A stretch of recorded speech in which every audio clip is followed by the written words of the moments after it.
Bonjour à tous. Il n'y a rien de tel que d'être dans la présence tangible, parce que c'est ça la différence, hein. C'est qu'il y a, bien sûr, Dieu est partout, mais expérimenter sa présence tangible, ça c'est autre chose. Et il n'y a pas qu'à l'Église que l'on peut expérimenter sa présence tangible, c'est où vous le souhaitez. Parce que le Seigneur est celui qui, il est dit dans la parole de Dieu, approchez-vous de moi et je m'approcherai de vous, dit le Seigneur. Et donc quand on s'approche du Seigneur, alors on s'approche, on pose les regards sur lui, c'est-à-dire qu'on choisit de tenir compte de sa présence, c'est ce que ça veut dire. Et de cesser d'avoir les pensées qui partent dans tous les sens, mais tout d'un coup on tient compte de lui. Eh bien, le Seigneur dit qu'à ce moment-là, il s'approche, mais tu dis s'approche. Personne n'a jamais vu Dieu le Père. Mais sa présence qui est déjà là, devient tangible. Et quand ça se passe, je peux vous dire, il y a quelque chose qui est changé en nous. Quelque chose qui est changé en nous. Alors, ce qui est changé il n'est pas toujours facile de l'évaluer, mais en tout cas, les effets s'en font grandement ressentir. Donc, on les voit. On verra les effets. Et ça, c'est extra. Alors, j'essaie de ne pas trop m'éparpiller, parce que quand même, ça fait la 3e fois que j'arrive avec ce message-là. Et je crois que je vais réussir à le donner cette fois-ci. Mais, écoutez, le Saint-Esprit peut faire ce qu'il veut. Et ça me va bien. Et ce qu'il a fait les 2 autres fois, c'était extraordinaire. Et à moins que le Saint-Esprit ne l'orchestre, humainement, on ne peut pas dire ce qui est dit ou faire ce qui a été fait. Donc, je ne peux que m'en réjouir. Aujourd'hui, nous allons reprendre Romains chapitre 8, verset 19, et nous allons voir pourquoi... Alors ça, ce message que je vais prêcher, vous savez, il est extrêmement rare que j'ai prêché un même message. Je peux probablement compter sur les doigts d'une main le nombre de fois où c'est arrivé. Parce que même si je reprends une même pensée, ça ne ressort jamais de la même manière. Mais là, je dois vous dire que celui-là, pour moi, c'est un message qui, grosso modo, tous les ans, il devrait être, même tel quel, il devrait être repris. Aujourd'hui, nous allons comprendre pourquoi était-il nécessaire que Dieu se suscite une nouvelle création, un nouvel homme, dans le sens, un nouvel être humain.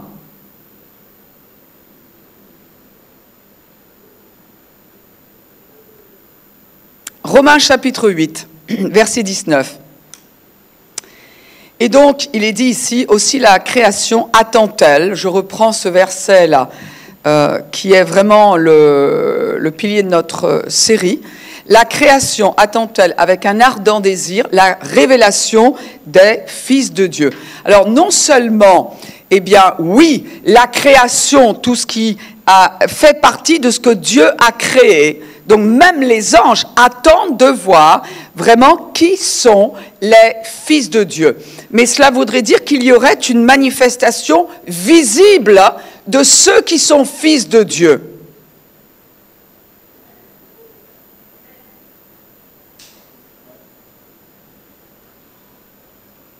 Mais ici, le mot qui est utilisé, c'est la révélation dans le sens de ôter le voile, découvrir, retirer ce qui couvre, c'est-à-dire que la création, tout ce que Dieu a créé, et même cette terre-là, attend que les fils de Dieu, non pas seulement soient vus, mais que les fils de Dieu découvrent eux-mêmes qui ils sont. Que le voile qui est sur les fils de Dieu soit retiré au point qu'ils voient eux-mêmes qui ils sont. Et là, quand les fils de Dieu, c'est-à-dire ceux qui ont la vie de Dieu en eux, sauront qui ils sont, eh bien, tout naturellement, ils feront et ils parleront en fonction de ce qu'ils comprennent qu'ils sont.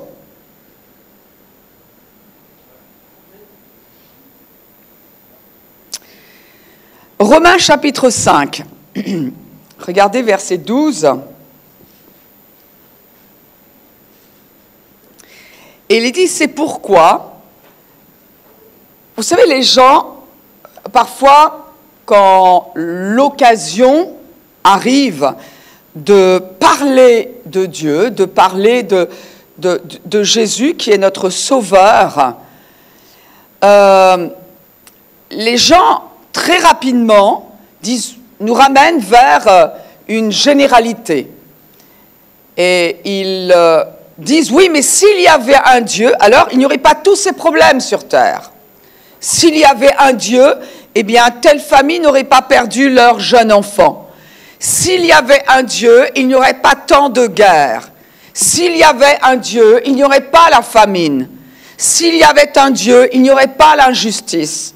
S'il y avait un Dieu qui est si bon que cela, alors il n'y aurait pas la maladie, voire il n'y aurait pas d'hôpitaux. Vous savez, il est normal de se poser la question, mais il faut la bonne réponse à cette question.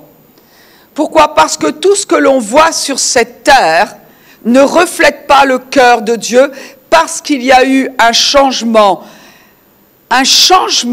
qui a affecter le plan de Dieu pour cette terre. Et c'est ce dont nous allons parler maintenant, notamment parce que ce verset va nous montrer pourquoi les choses ne sont plus comme elles étaient au départ. Voyez-vous, quand on lit la Bible, on a tendance à penser Ancien Testament, Nouveau Testament. Mais ce n'est pas comme cela qu'il faut lire la Bible. Il faut lire la Bible, la création, la chute et la rédemption. Beaucoup de chrétiens n'arrivent pas à mener leur vie chrétienne parce qu'ils sont toujours dans l'épisode de la chute, au lieu de vivre en fonction de ce que Jésus a payé pour nous. Et ça fait une grosse différence. Et ici, ce verset va nous expliquer quand tout a déraillé, parce qu'au commencement, il n'en était pas ainsi. Et il est dit, c'est pourquoi, comme par un seul homme, un seul être humain, le péché est entré dans le monde, ce qui veut dire qu'avant, il n'était pas ici-bas. Et par le péché, la mort, ce qui veut dire que la mort n'a pas toujours été ici. Et qu'ainsi la mort s'est étendue sur tous les hommes, parce que tous ont péché. Ici, ce verset-là va répondre à cette grande question. Comment se fait-il que l'on puisse dire qu'il y a un Dieu qui est bon, alors que ce que j'entends aux nouvelles, dans les journaux de 20 heures ou de 13 heures me disent exactement l'inverse? Eh bien, c'est expliqué ici. Il est dit par un seul homme. Alors, quand Dieu a commencé à vouloir de l'ordre sur cette terre, il nous dit qu'au départ, la terre était informe et vide. Comme quand vous voyez des images de la Lune, des images de Mars, des images de toutes ces planètes, eh bien la terre au départ était comme cela. Et, enfin au départ, en tout cas, au commencement tel que Dieu le montre. Et la Bible nous dit que Dieu, justement, a eu l'intention de donner la terre, comme des parents peuvent donner une terre à leurs enfants. Il a voulu donner la terre aux êtres humains qui allaient constituer sa famille. Et pour leur montrer que les êtres humains sont des êtres humains qui ont un libre arbitre, qui ont leur part à faire et que nous ne sommes pas des mendiants vis-à-vis de Dieu qui tendons toujours la main en train de toujours attendre qu'il fasse quelque chose pour nous, il a voulu tout de suite montrer comment les êtres humains allaient collaborer avec lui. Donc qu'est-ce qu'il a fait? Il a créé le jardin d'Éden. C'est-à-dire qu'il a, sur une portion de cette terre, il a planté tout ce qui était plus que nécessaire pour subvenir à nos besoins. Ce jardin d'Éden allait constituer littéralement, on peut dire, c'est pas simplement qu'il y avait de beaux arbres, il y avait de beaux animaux, mais il y avait la semence. Et l'être humain était supposé, la race humaine, était supposé utiliser ces semences du jardin d'Éden, que ce soit les semences de la création ou les siennes, et se multiplier au point que la terre entière allait devenir un jardin d'Éden. Ça, c'était le plan de Dieu. Et tu dis, oui, mais alors, dans ces cas-là, on se multiplie, c'est la grande question aujourd'hui. Ouais, mais tu sais, pasteur, on se multiplie, on est trop d'humains, on est trop d'humains, on est trop d'humains. Ça, ce sont les paroles de quelqu'un qui ne connaisse pas Dieu.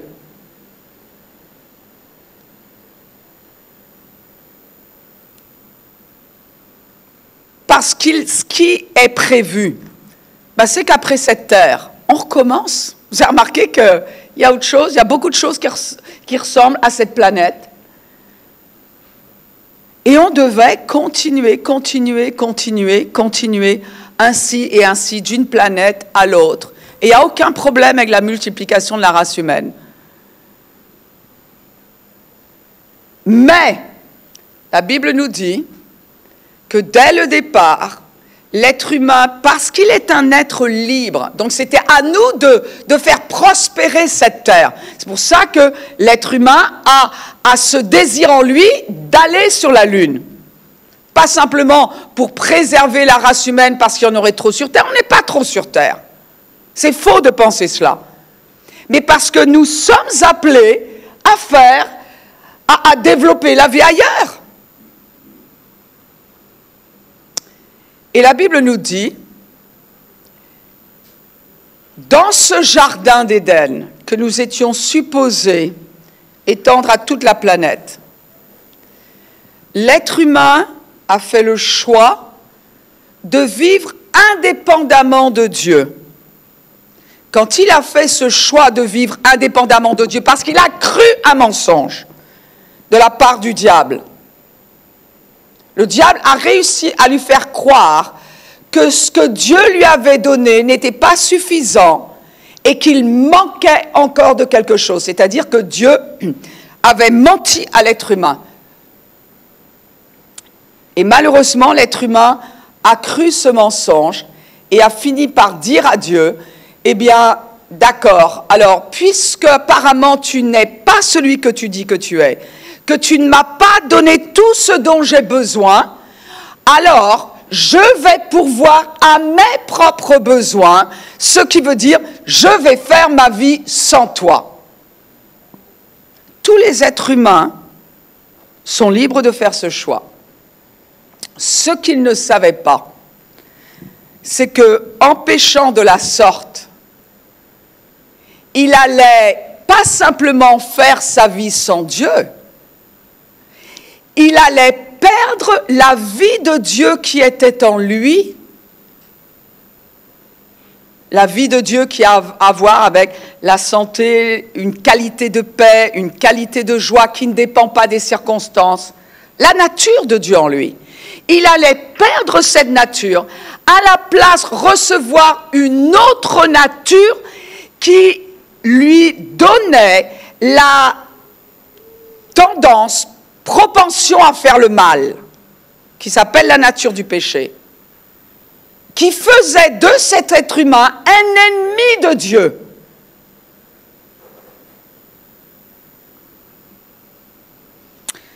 Et la Bible nous dit que quand ce premier homme-là a fait rentrer le péché dans le monde, par le péché, par cette indépendance vis-à-vis de Dieu,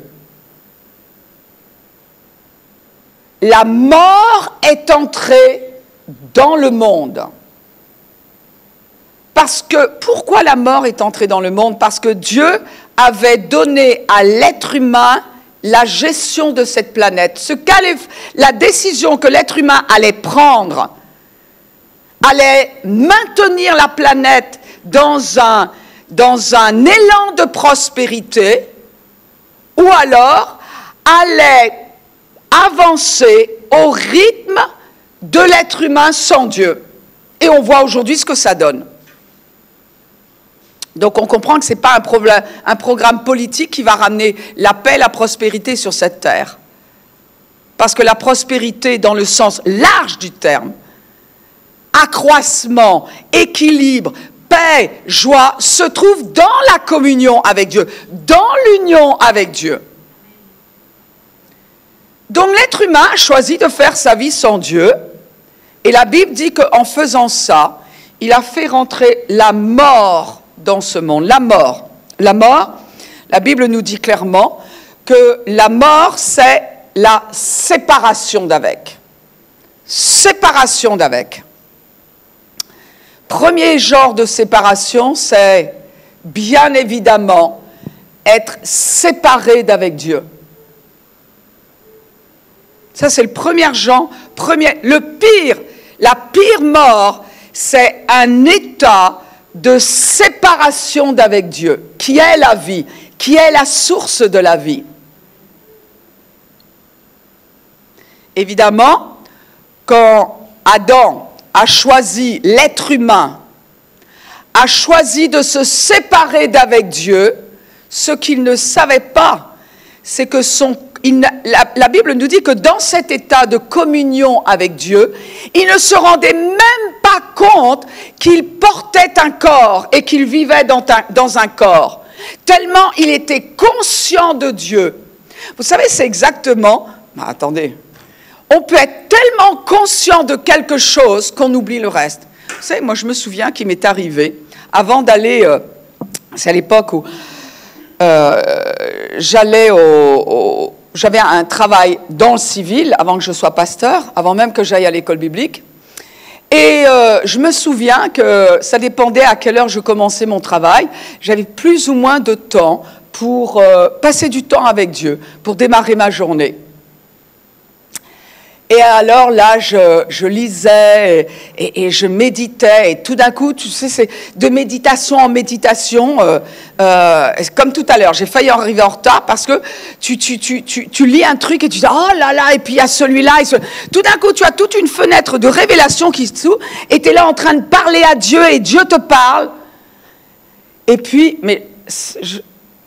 je me suis retrouvée en me rendant à pied à mon travail, parce que j'aimais bien y aller à pied quand j'avais le temps, en voyant des gens qui me regardaient. Vous savez, le regard des passants se posait sur moi, ce qui n'était quand même pas si normal que cela, jusqu'au moment où je me dis, il y a un truc là. Et j'étais sortie avec un coton-tige dans l'oreille. Pourquoi ? Parce que j'étais tellement plongée avec Dieu, j'avais tellement conscience de Dieu que j'avais oublié que j'avais mis un coton-tige. Je pense que pendant que j'étais en train de me nettoyer les oreilles, j'étais en train de penser à ce verset, j'étais en train de penser, complètement perdu la conscience de ce que je faisais. Et c'était exactement, Adam et Ève vivaient comme cela. Ça t'est arrivé tu es sur l'autoroute, tu es conscient de Dieu. Tu conduis, puis peut-être que tu as une musique de louange, ou peut-être que tu es en train de prier, et tu es perdu dans ta communion avec Dieu, et tu dis, mais je suis où, moi, sur cette autoroute-là? La sortie, je l'ai... Vite, tu regardes sur ton GPS, et peut-être que tu dis, il faut que je fasse demi-tour, là. Le pire, c'est quand on se rend compte qu'on a trop appuyé sur la pédale, on dit, oh là, oh là, oh là, oh là. Mais on connaît tous cette conscience-là. Vous avez déjà vu, par exemple, un jeune homme qui est amoureux d'une jeune fille? Ben, c'est bizarre, il peut sortir avec une chaussette de chaque couleur, il a la chemise, il y a un bouton qui est mal placé, il a mis la mauvaise cravate, il y est plus. Messieurs, regardez comment vous êtes habillés ce matin. Mais c'est cette conscience, le premier couple humain que Dieu a mis sur terre avait tellement cette conscience de Dieu qu'il ne se rendait pas compte qu'il portait un corps.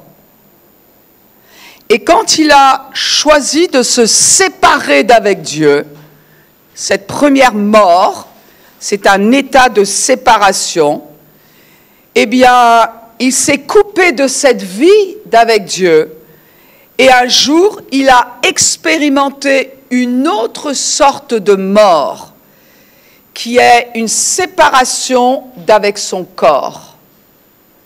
Aujourd'hui, les gens ont peur de cette mort, qui en soi, en elle-même, ça n'est rien. Tous ceux qui ont expérimenté cette séparation d'avec son corps, en général, s'en sont rendus compte quand, au-dessus de leur corps, ils ont vu leur corps allongé ou peut-être, ça dépend, peut-être dans un accident ou juste parti comme cela. Et tout d'un coup, ils se sont dit, mais qu'est-ce que je fais là? Et là, ils se sont rendus compte qu'ils étaient dans une autre dimension.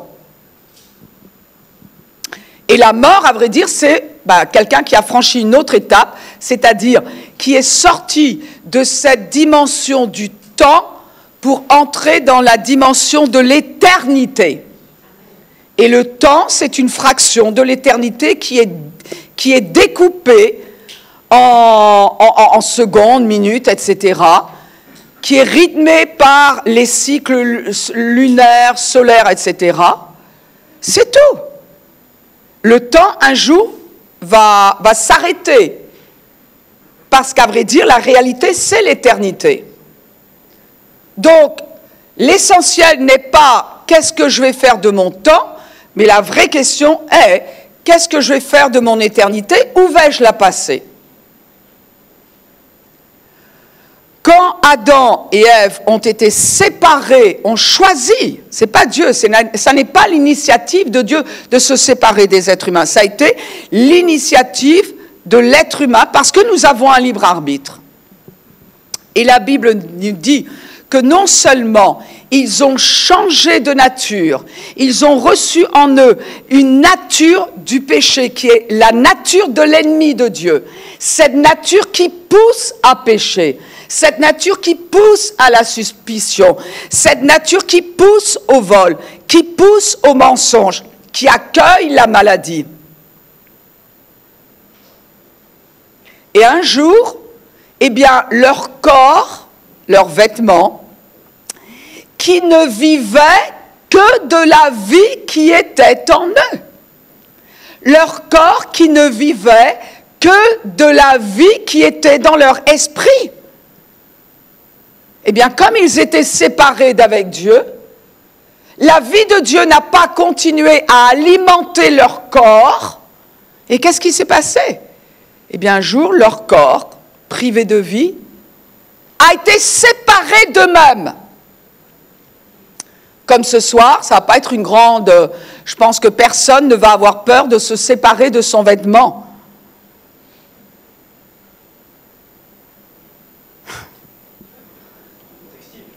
Textile, bien sûr. Personne, je veux dire, normalement, vous n'allez pas vous coucher avec vos vêtements, là, tels que vous êtes. Si vous êtes bien dans votre tête, vous allez vous débarrasser de ce vêtement. Personne, c'est ça la mort.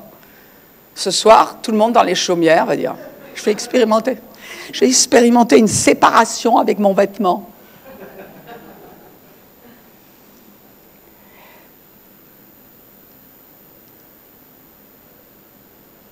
Donc le choix de l'être humain de se séparer d'avec Dieu a eu une immense conséquence en lui-même, une immense conséquence évidemment vis-à-vis de sa longévité sur terre, puisque notre corps, tant que nous avons notre corps, nous vivons sur terre. Une fois que nous sommes sortis de notre corps, ou que notre corps est tombé, tout simplement, Au départ, on devait le garder comme un vêtement éternel sur nous, puisqu'il était alimenté par la vie de Dieu qui était en nous. La vraie vie vient de notre intérieur. La preuve, c'est que quand quelqu'un meurt, son corps, il ne bouge plus. Pourquoi? Parce que notre corps est alimenté par la vie qui est dans notre esprit, dans notre cœur. Mais plus que cela, quand Adam et Ève, donc évidemment, quand cette séparation d'avec Dieu, c'est pas juste d'avec Dieu comme ça semble vague, mais la séparation d'avec la vie éternelle, quand cette séparation-là a eu lieu, eh bien, la maladie est entrée dans le monde. La confusion est entrée dans le monde. Le manque de sagesse,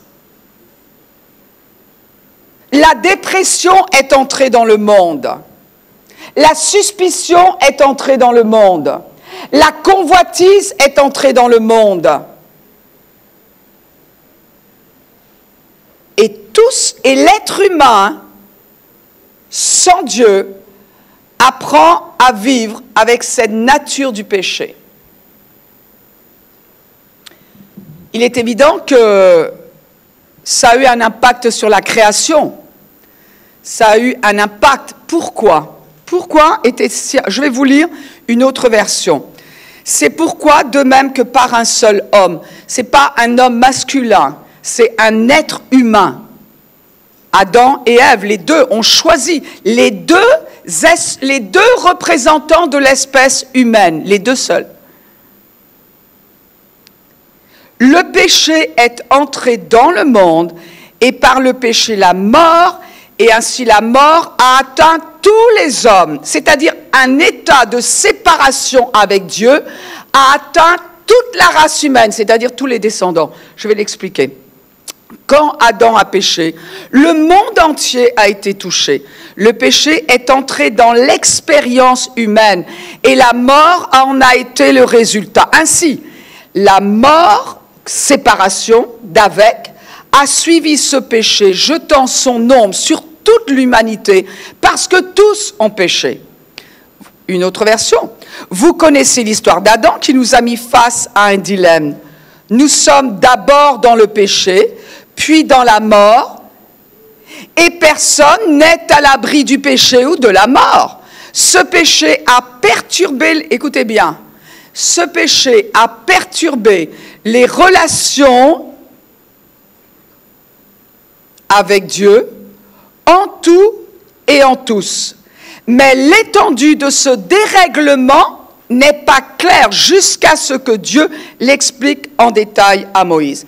Alors ici, on peut voir, par exemple, je vous cite, dans Ésaïe 25, versets 7 à 8, il dit « Et sur cette montagne, il anéantit le voile qui voile tous les peuples, la couverture qui couvre toutes les nations. Il anéantit la mort pour toujours. » C'est-à-dire que la mort spirituelle, à partir du premier être humain, s'est répandue sur toute l'humanité.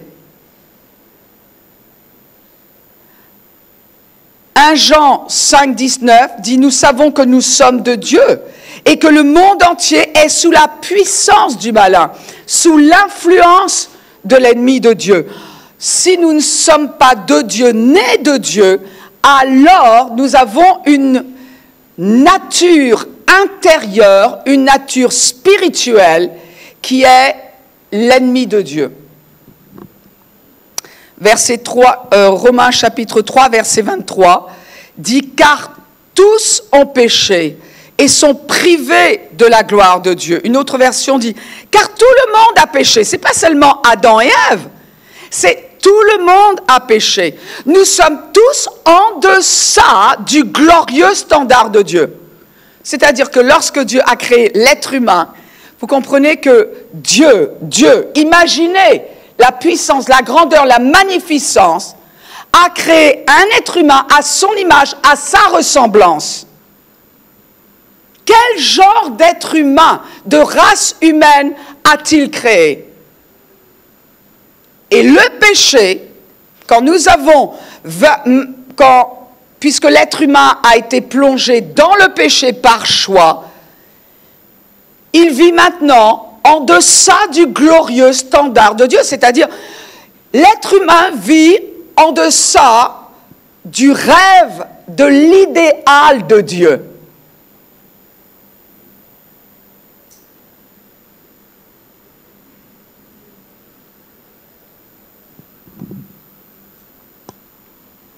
Une autre version dit « Nous avons prouvé que nous sommes totalement incapables de vivre la vie glorieuse que Dieu veut pour nous. » Alors, normalement, si vous écoutez bien et que vous réfléchissez un peu, vous devez vous dire « ça n'est pas juste ». C'est pas juste. Franchement, comment se fait-il que le choix du premier homme m'impacte aujourd'hui? Parce que la Bible dit tous ont péché. C'est-à-dire que la nature d'Adam qui a changé avec le péché a affecté tous les êtres humains, pire que la Covid-19 cette histoire. Tous les êtres humains. Et on se dit mais c'est pas juste. Oh, franchement moi je veux parler à Adam, je veux leur dire ce que je pense de leur choix là. Alors, on peut dire effectivement, ça n'est pas juste, mais il faut comprendre qui était ce premier homme, qui était ce premier être humain. C'était plus qu'un simple homme. C'était pas juste un être humain. Bien sûr qu'aujourd'hui, par exemple, les choix que prend peut-être un homme ou une femme va impacter leurs descendants, leurs enfants. Si par exemple vous choisissez d'aller vivre dans le pays le plus pauvre de cette planète, évidemment que ça va avoir un impact sur vos enfants. Si vous choisissez d'aller vivre uniquement tous les deux avec vos enfants sur une île déserte, ça va avoir un impact sur vos enfants. Et si Adam n'était pas juste le premier, un simple être humain, c'était le premier de la race. C'est-à-dire, c'était un modèle, mais c'était un prototype. Un prototype, c'est quoi? C'est le premier modèle à reproduire. C'est le premier exemplaire parfait. Il y a un synonyme qui dit étalon original. C'est-à-dire que Dieu n'a pas créé toute la race humaine sur cette planète en disant « Allez, vous êtes mes enfants ». Non, il a créé un premier modèle homme, femme, et il a dit « Maintenant, vous allez vous multiplier. Tout ce que je veux voir chez les autres, je l'ai mis en vous. Et à vous deux, vous allez me donner une famille à ma ressemblance, à mon image, comme je la veux, au standard que je veux, et cela va accomplir le rêve que j'ai de cette famille-là. » Donc non, le premier Adam n'était pas un simple être humain, c'était un modèle, c'était un prototype. Et puis il y a encore deux choses, c'est que nous étions dans les reins d'Adam, c'est-à-dire qu'il devait, en se reproduisant, multiplier la race humaine. Le problème, alors ça c'était un bon plan, ça c'était le plan de Dieu. À l'origine, Dieu crée le premier homme, il crée la première femme, et il dit, eh bien maintenant, dans cet état de communion avec moi, avec ma vie en moi, avec ma créativité en vous, avec ma sagesse en vous, avec ma joie, ma paix en vous, avec ma santé en vous, vous allez vous multiplier et cette planète va être un jardin d'Éden extraordinaire. Et une fois que vous aurez pratiqué ce qu'est la vie avec moi sur cette planète, on continuera ailleurs. Et vous allez m'aider à régner. Ça, c'était l'idéal de Dieu.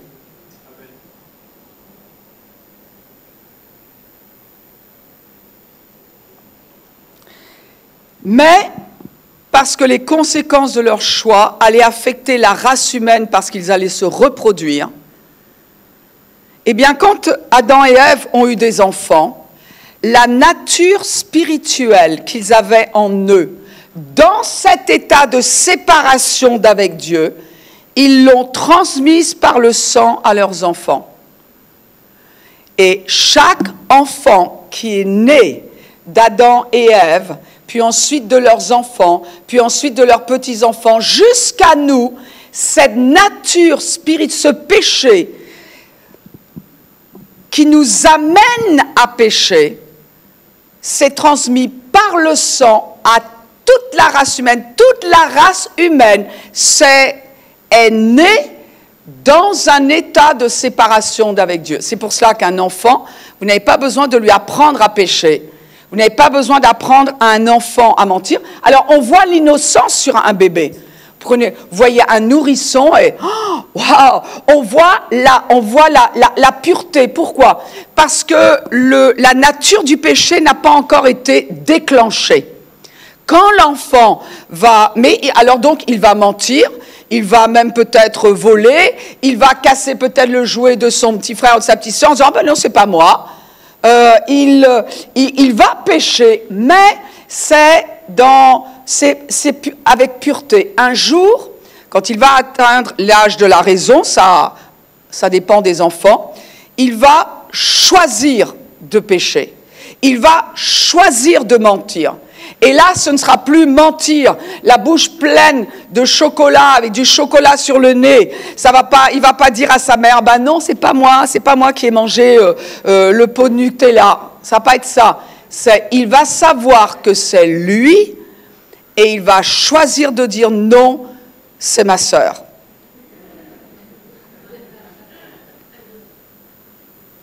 Ce jour-là, la nature du péché qui est en lui va prendre vie et va commencer à le dominer.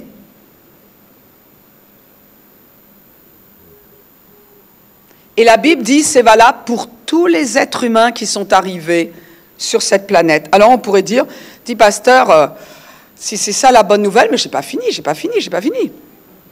C'est pour cela que David dit, dans le psaume 51, verset 7, il dit « Voici, je suis né dans l'iniquité, et ma mère m'a conçu dans le péché. » Ça ne veut pas dire que sa mère était pécheresse dans le sens peut-être a commis dans l'adultère ou quoi. Non, cela veut dire que par le sang, eh bien, elle a transmis à son enfant, le père transmet à son enfant la nature du péché.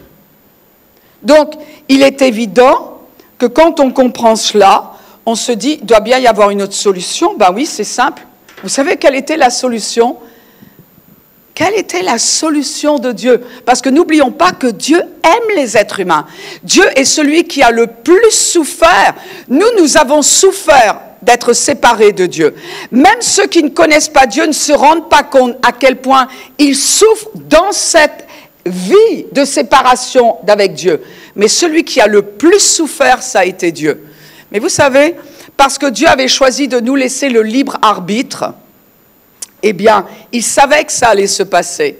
Et dès que l'être humain, le premier être humain, a péché, immédiatement, il a annoncé qu'il y aurait un sauveur, qu'il y aurait une autre solution. Et l'autre solution, c'était quoi? Ben, tout simplement de créer un autre prototype d'après lequel nous, les êtres humains, nous pourrions vivre. Ben, il y a un enthousiasme qui est bien caché dans cette salle. Hein. Romains chapitre 5, verset 12. Oh, c'est extraordinaire. Il est dit, c'est pourquoi, comme par un seul homme, le péché est entré dans le monde, et par le péché la mort, et qu'ainsi la mort s'est étendue sur tous les hommes, parce que tous ont péché. Mais verset 14 dit, cependant, la mort a régné depuis Adam jusqu'à Moïse, même sur ceux qui n'avaient pas péché, par une transgression semblable à celle d'Adam. Écoutez bien, Adam, lequel est la figure de celui qui devait venir, figure, c'est typos, c'est-à-dire que tout comme il y a eu un Adam qui nous a plongés, qui par son péché a affecté toute l'humanité, il y allait avoir un autre prototype qui allait venir et comme Adam, lui par son obéissance, allait affecter toute la race humaine.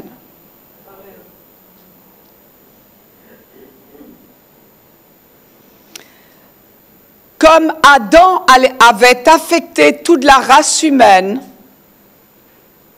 Jésus allait affecter toute la race humaine. Verset 15 de Romains chapitre 5. Alors désolé de ce que vous n'ayez pas les versets. Il est dit, mais il n'en est pas du don gratuit de Jésus-Christ, comme de l'offense. Si par l'offense d'un seul, il en est beaucoup dans le sens tous sont morts, séparés d'avec Dieu, à plus forte raison, et c'est sur ces mots, à plus forte raison, la grâce de Dieu et le don de la grâce venant d'un seul homme, Jésus-Christ, ont-ils été abondamment répandus sur beaucoup, c'est-à-dire sur tous. Je vais vous lire cette version-là, Semeur. Mais avant d'établir une comparaison entre Adam et son œuvre, et Christ et la sienne, notons quelques différences. La faveur de Dieu révélée en Christ est nettement supérieure au péché qui commença avec Adam et qui s'est répandu sur l'humanité. C'est-à-dire, que se passe-t-il? Ben, c'est simple. Dieu a mesuré les dégâts du péché d'Adam. Il a mesuré le degré de séparation. Il a évalué la cause de la séparation. Il a mesuré les dégâts de la maladie. Il a pesé les dégâts de la confusion. Il a mesuré. Il a évalué tous les dégâts causés à cause du choix d'Adam. Et à la croix, il a dit, ah, Adam a fait ça. Alors, à la croix, par Christ, par l'obéissance de Christ, moi je vais faire ça. Tout ce que le choix d'Adam avait provoqué comme dégâts dans l'humanité a été grandement surpassé, racheté par l'obéissance d'un seul, Christ.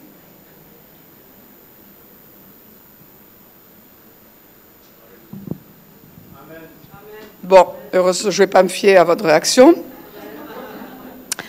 Une autre version dit, mais le don, vous savez, il y a des gens qui passent leur temps à mesurer ce que le diable a fait comme dégâts dans leur vie.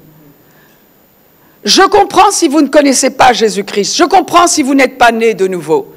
Mais si vous avez accepté Jésus-Christ, si vous avez reçu le pardon pour vos péchés, parce que vous croyez que Jésus est mort à la croix, il est celui qui a mis un stop aux dégâts du choix d'Adam et qui aujourd'hui vous offre un autre choix, celui de vivre d'après un autre prototype, avec une autre qualité de vie. Alors, il faut arrêter d'avoir les yeux sur votre nombril, d'avoir les yeux sur les dégâts que le diable a causés par Adam et avoir les yeux sur ce que Christ a acquis et fait à la croix et qu'il vous a donné gratuitement. Parce que nous vivons en fonction de ce que nous avons le plus conscience. Et tout à l'heure, quand l'accent a été mis sur le fait que le Seigneur voudrait entendre davantage les messieurs louer le Seigneur, pourquoi? Parce que la nature de Christ qui est en vous est une nature qui adore Dieu. Et quand quelqu'un n'adore pas Dieu, comme le Seigneur s'y attend, c'est parce qu'il est en train d'adorer Dieu selon sa chair. Et la Bible dit, tu adoreras le Seigneur ton Dieu, en esprit, en esprit et en vérité. La vérité, c'est que tu es né de nouveau et que ta chair, tu n'as pas à la suivre, tu n'as pas à lui obéir.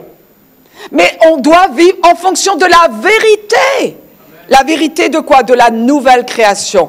Alors oui, comme je vous l'ai annoncé dans le titre, il était nécessaire que Dieu fasse une nouvelle création, un nouveau prototype. Dans un sens, nous sommes tous victimes de ce qu'Adam et Ève ont fait. Mais quand la bonne nouvelle de Christ vient jusqu'à nous, nous avons le choix de vivre d'après un autre modèle de vie, de recevoir une autre nature, celle qui ne nous garde pas dans un état de séparation d'avec Dieu, celle qui ne fait pas qu'améliorer notre vie, mais celle qui nous unit carrément à Dieu lui-même, qui fait de nous les enfants de Dieu. Ce n'est pas une question d'église, ce n'est pas une question de religion, c'est une question d'union avec Christ, de recevoir la vie qui est en Dieu, qui nous a été acquise par Christ.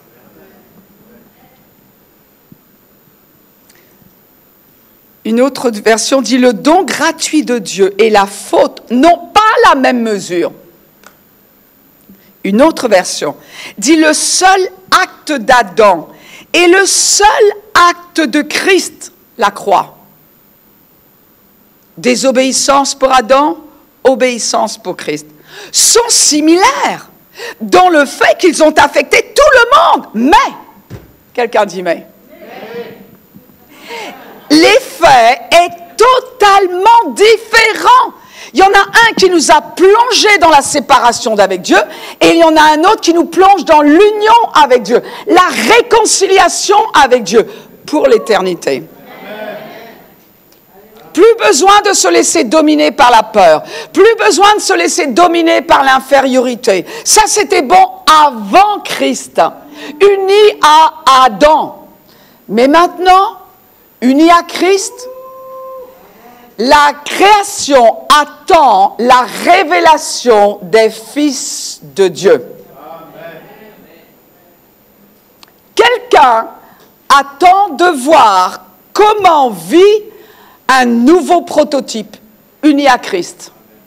Quelqu'un attend de voir que peut faire, que peut dire, comment pense quelqu'un qui est né de nouveau et qui est rattaché à Dieu par la vie éternelle. Je répète, le seul acte d'Adam et le seul acte de Christ sont similaires dans le fait qu'ils ont affecté tout le monde, mais l'effet est totalement différent.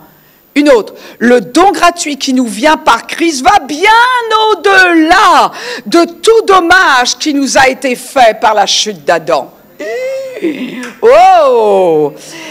Je répète, ils sont gentils, vos amen, mais croyez-moi qu'ils sont bien en dessous de la vérité, de la réalité de la nouvelle création. Le don gratuit, personne ne mérite la vie éternelle. Va abandonner tout de suite, personne ne la mérite. Le don gratuit, qui nous vient par Christ. Le nom est donné, c'est pas par Bouddha, c'est pas par Mahomet, ça n'est pas par, c'est par Christ. Va bien au-delà de tout dommage qui nous a été fait par la chute d'Adam. Aucun péché ne peut empêcher Christ de nous unir à Dieu, aucun péché, parce qu'il a payé un prix qui est plus grand que celui. C'est pas simplement qu'il a payé pour ton petit péché, il a payé pour tous les péchés de la terre entière.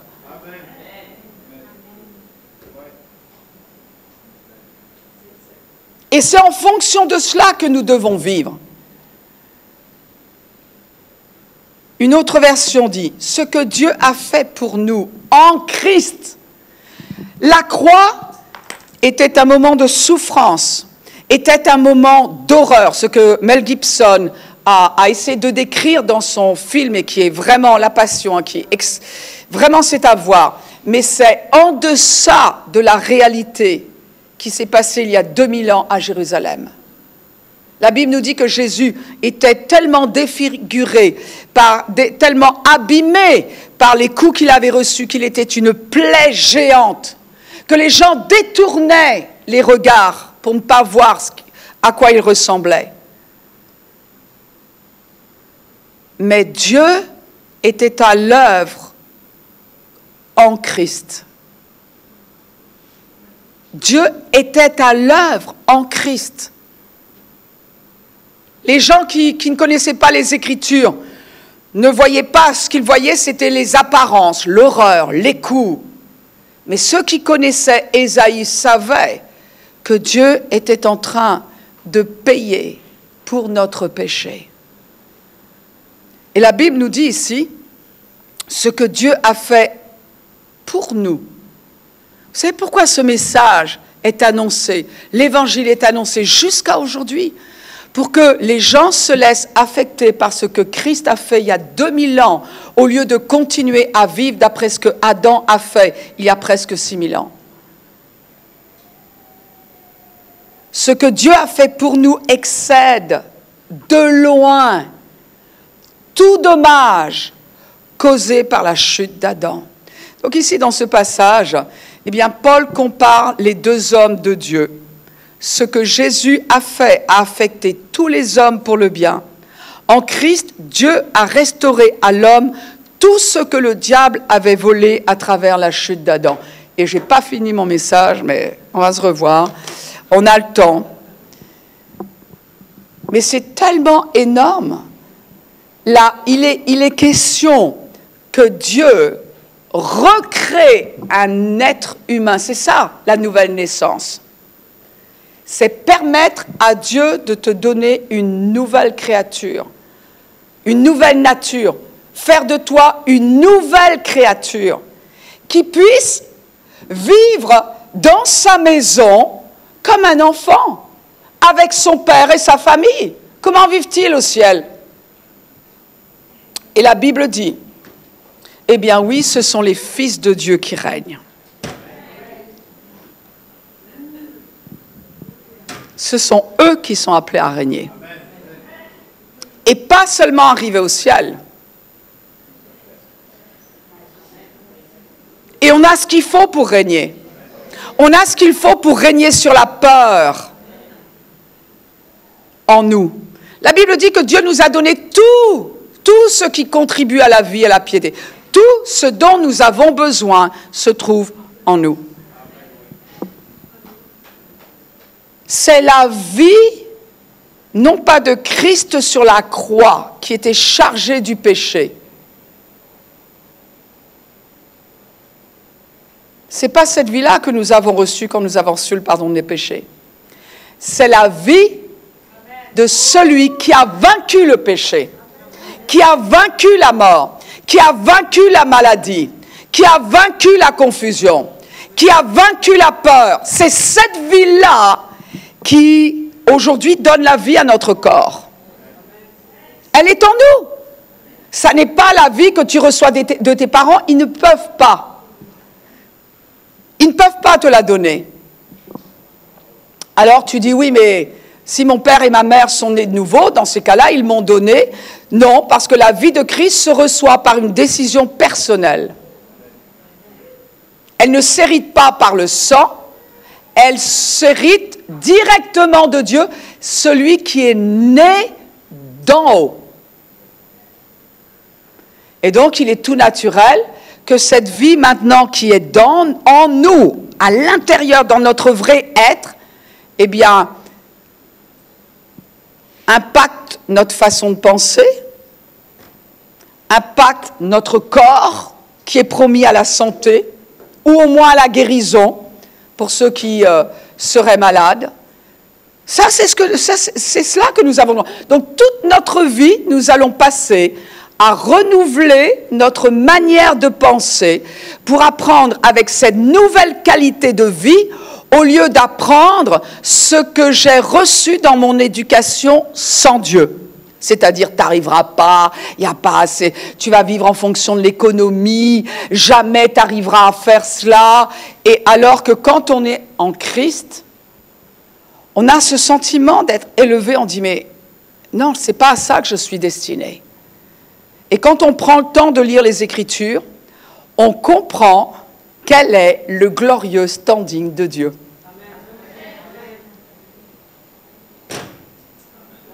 Et la création attend que les fils, les filles de Dieu pigent. Comprennent qui ils sont.